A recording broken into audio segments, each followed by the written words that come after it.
Hey, what's up everyone? It's Dave, and I wanted to give you all an update on my Naturnest rooftop tent that we got installed today, thanks to my great neighbor Matt. Appreciate you, sir.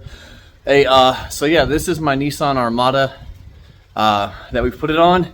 It is raining right now, so I barely got it on before the storm comes in here, but let me pause this, turn it around so you can get a better view. All right, so again, this is the aluminum Naturnest rooftop tent, so not the ABS one that people are picking up for about $1,000 before shipping. This one, including shipping, was right about $1,600. So here we go. These are the Just V crossbars that I put on here to replace the ones that came on the Nissan.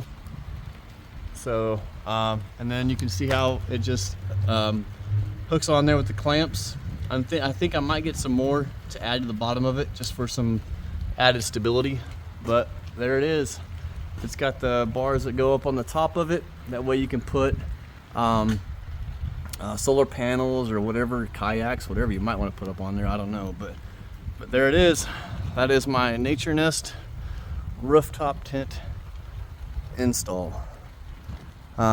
I do notice with the back of this Armada extending out like it does, and the way that I've centered this rooftop tent up on there, the ladder will have to come off the side on these 2 points. So one of the sides is where the ladder will have to come off. It won't be able to come off the back, but just because of how the overhang is. But anyways, yeah, it's starting to rain here, so I'll cut this one a little bit short and get my dogs inside of here and barking.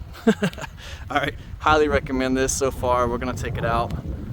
Rides good, looks good. So yeah, there we go.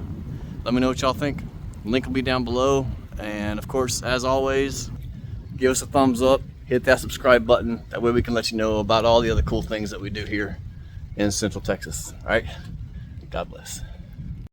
When life keeps falling and wonder where he is in all this mess,